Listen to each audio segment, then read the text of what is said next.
Many folks don't realize, though, we're getting X-rayed by the sun right now.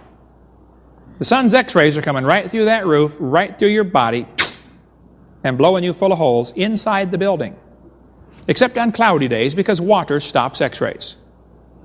And concrete stops X-rays. But this roof does not stop X-rays. And your skin feels the full force of those X-rays. You're getting blasted with millions of holes all day long, every day of your life. Your body has to fix the damage. No big deal. You do it all the time. You don't even think about it. But after 50 or 60 or 70 years, everybody around you starts to notice you are losing the battle for damage control. Your skin begins to wrinkle up. You say, Brother Hovind, I don't want to get old and wrinkled up. Okay. If you don't want to get old and wrinkled, there are three things you can do about it. Number one, you can die early. Number two, you can carry a lead or a concrete umbrella over your head. Don't ever get exposed to the X-rays. Or number three, you can do what Elizabeth Taylor has done, the movie star. How many have heard of Elizabeth Taylor? I was at Walmart one day years ago, waiting in line, standing there trying to check out. And right beside me is this big old wall full of magazines. And one of them had Elizabeth Taylor's picture on there. She was getting married for the 40th time or something, I thought, hey, I'm going to check this out. Somebody told me years ago that she's got a hole in her forehead. It's top secret. Nobody's supposed to know about it, but I just heard rumors, and I thought, I'm going to check it out. They say every morning she fills it in with caulk and covers it up with makeup, and nobody's supposed to know about it, but I'm a scientist. I like to learn things. So I got my Swiss Army knife out, which has a magnifying glass. By the way, this is why Switzerland has never been invaded. I picked up the magazine, and I began staring at her forehead. People are walking down the aisle looking at me. I said, hey, what's the matter with you? I'm just looking at a magazine, okay? I stared at her forehead for a while. I finally figured out what the hole was. That lady has had so many facelifts down through the years trying to get rid of the wrinkles. It's her belly button right there. You say, Brother Hovind, I don't want to get old and wrinkled. Well, I'm sorry. If you get old, you're going to get wrinkled, okay? But I don't think they did before the flood. Before the flood, the Bible says the people lived to be over 900 years old. Now, there's one guy that travels around the country. He claims he's a creationist. But he says, now, folks, they didn't really live to be 900. They counted every month as a year. That's an even bigger miracle. Enoch was 65 when he begat Methuselah. Two of these guys were 65. Let's see, if you divide that by 12, he's 5.5 when he became a daddy. I don't think so, no. They really were living to be 900, and they were getting bigger. Here's me by Robert Wadlow, the tallest man in this century, 8'11 1/4", had a size 37 shoe. Pretty good understanding. Goliath was 6 cubits and a span. It makes him just a little taller than Robert Wadlow. We would consider 9 feet tall gigantic. But I think before the flood, they might have got bigger than that.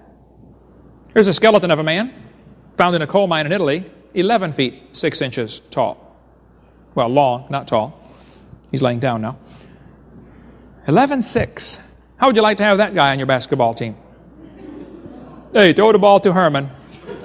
Okay, Herman, drop it in right there. Okay, now come on back here and block off the whole court. Now, sometimes the women get upset with me, and they say, Mr. Hovind, you said that was a skeleton of a man. Maybe it was a woman. That's a fair question.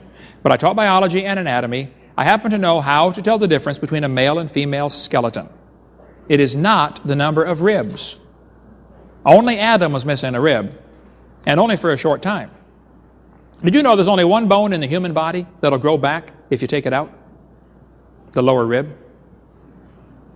You'd almost think God knew what he was doing if you didn't know better. Anyway, there are two ways to tell the difference between a male and female skeleton. One is to look at the feet. If they're pointed toward the mall, it's a woman. The other way to tell the difference is to look at the process on the temporomandibular joint. If that joint is worn out more, it's a woman. One lady said, that's because we have to tell you men everything twice. You don't listen first time. Guilty, guilty, guilty. A lot of folks don't realize the Roman Emperor Maximus was 8'6". That's where we get our word maximum from, or Maximus's boot. He was a big boy. You know, a skeleton 9 feet 8 inch tall was found in Brewersville, Indiana, back 100 years ago. Skeletons 9 feet tall found in Nevada, You don't hear about those in your public school, do you? Huge bones, similar in every respect to man's, were found embedded in thick layers of clam shells. As many as 20 skeletons were found. Every skeleton was fully 9 feet high back in 1902 in Louisiana. A skeleton 10 feet tall found in Humboldt Lake, Nevada. The legend in Guam is that giant people built the latte stones there.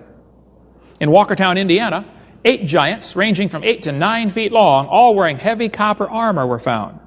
Through the bungling of the diggers and the disinterest of the museum establishment, the discoveries were scattered and lost. Why would a museum not be interested in 9-foot skeletons? A 12-foot skeleton found in Lompoc Rancho, California, by some soldiers. The Indians got upset because they had disturbed a grave, so they reburied it. A 12-foot skeleton was found in Tucson, Arizona. The guy had 6 toes, bird-shaped headdress. Who was moving these giant rocks anyway? That's a camel in front of it for scale, folks. This is a 39-pound copper axe head. Swing a 10-pound sledge for 20 minutes and tell me how you'd like to swing a 39-pound axe head. This is a stone that I've heard was designed to be held between the thumb and finger for chipping. I think there's a lot of evidence there were giants in the earth in those days. We've been working for several years on a book about giants in the earth. Should be coming out here one of these days. A friend of mine and I are writing this book together. The Smithsonian has been very active in hiding discoveries about giants because it goes against the evolution theory. See, evolution says we started off tiny and we're getting bigger and better and stronger and smarter. I think the Bible indicates we started off bigger and we're getting smaller and weaker and dumber. Now, it's true in the last 100 years there's been an increase of about 6 inches in average height only in industrialized countries. And that's because of increased nutrition, food supply, better sanitation, nothing to do with evolution. This is a skull from Winnemucca, Nevada. They finally took it down a few months ago because so many folks were stopping because of my seminar saying, hey, I want to see the giant skull. But there was a giant human skull on display for quite some time. This is a normal human thumb bone. Underneath is a giant human thumb bone. This was found right near Mount Ararat in Turkey. The government of Turkey claims they have found the grave of Noah. The skeleton was 12 feet tall. That would make his cubit a little bigger, wouldn't it? How big was that ark? People say, 1 man and 3 boys could not build a boat that big. Oh, you didn't see those boys. Hey, Bubba, bring me that tree, would you?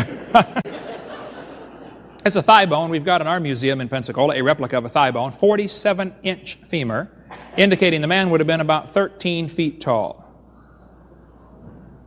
That's pretty big. There's a jawbone in a hotel in Turkey on display right now, 6.5 inches across the TMJs.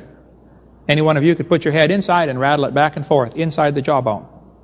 In Wasaki, Wisconsin, 100 years ago, giant skeletons were found in a burial mound. One of the skulls was 3 times the size of ordinary humans. The Bible says there were giants in the earth in those days. I think it says that because there were giants in the earth in those days. So here we got the textbooks teaching the kids about cavemen. The Bible says we're made in God's image. Yet the textbook says, this is Grandpa. What about all these cavemen the kids learn about anyway? Well, we'll cover that in the next session. There's never been a caveman. We'll cover them in the next session. The Garden of Eden was real different.